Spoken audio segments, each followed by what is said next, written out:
One is undefeated, a wrecking machine who has smashed through every opponent in his path. The other is Relentless, a champion known for his wild, unpredictable style.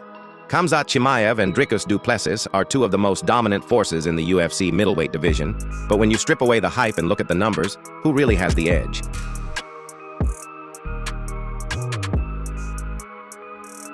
Striking is often where fights begin, and both men have drastically different approaches. Dricus Du Plessis is an all-out brawler, throwing an incredible volume of strikes at 6.18 significant strikes landed per minute. He overwhelms opponents with pressure, but this comes at a cost. He absorbs a shocking 4.85 strikes per minute, nearly as much as he throws. His 49% striking accuracy is decent, but it's not elite. On the other hand, Khamzat Chimaev is far more efficient. He lands fewer strikes per minute at 5.36, but his accuracy is a massive 58%, meaning he wastes fewer shots and lands with precision.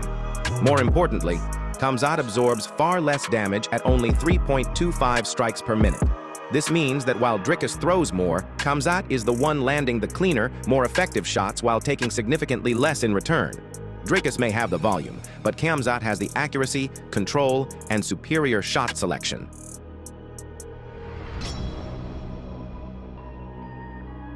This is where Khamzat separates himself from most fighters in the division. With an average of 4.31 takedowns per 15 minutes and a takedown defense of 100%, his wrestling is nothing short of elite.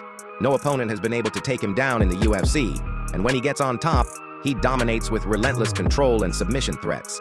His submission average of 2.8 attempts per 15 minutes further shows that he's always looking to finish on the ground. Dricus, despite being an effective grappler, is not on the same level.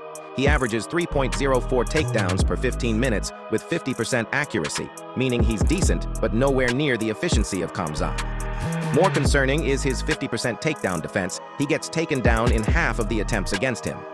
Against a wrestler like Khamzat, this is a massive problem. If Khamzat wants this fight on the mat, it will go there. And if it does, history tells us that he will most likely finish it.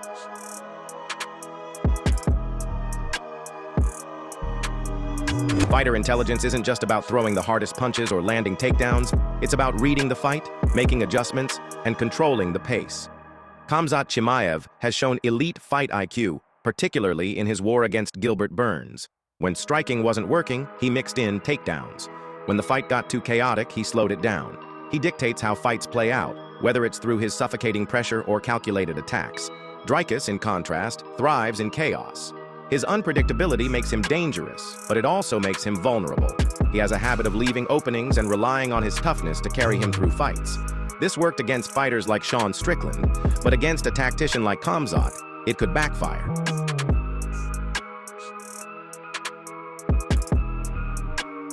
This is the one area where Dricus Du Plessis has a legitimate advantage. His cardio is unconventional, he looks exhausted, his technique deteriorates, but somehow, he just keeps going.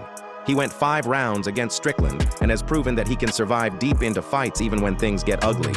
His chaotic pace wears opponents down, and his toughness allows him to take shots that would put most fighters away. Khamzat, on the other hand, has an explosive style that requires a lot of energy. His fight against Gilbert Burns showed that while he can go 3 hard rounds, his gas tank is still a question mark over 5 rounds. Against a pressure fighter like Dricus, if Khamzat doesn't secure a finish early, he could find himself in deep waters in the later rounds. Dricus wins this category, but his cardio is more about sheer determination than technical efficiency. Still, if Khamzat doesn't manage his energy well, Dricus will capitalize.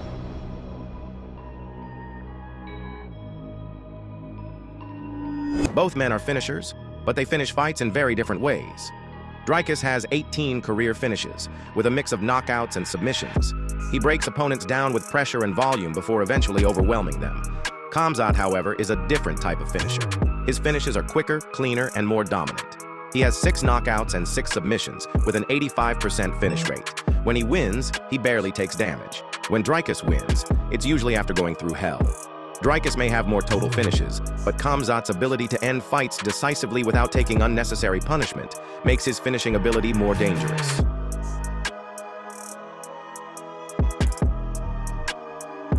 Both fighters are elite, but their styles tell a clear story. Khamzat is the more technical, precise, and dominant fighter, while Dricus thrives in wild, unpredictable fights. If Khamzat fights smart, using his superior wrestling, striking efficiency, and game plan execution, he wins this fight 7 out of 10 times. However, if he doesn't secure a finish early and allows the fight to turn into a war, Dricus has a path to victory. His cardio, durability, and relentless pressure can wear Khamzat down if the fight goes deep. Ultimately, Khamzat Chimaev is the better fighter overall. He has the ability to dictate where the fight takes place, whether it's on the feet or the ground. The only question is if he can maintain his dominance over 5 rounds. Do you agree? Who wins this fight? Drop your predictions in the comments.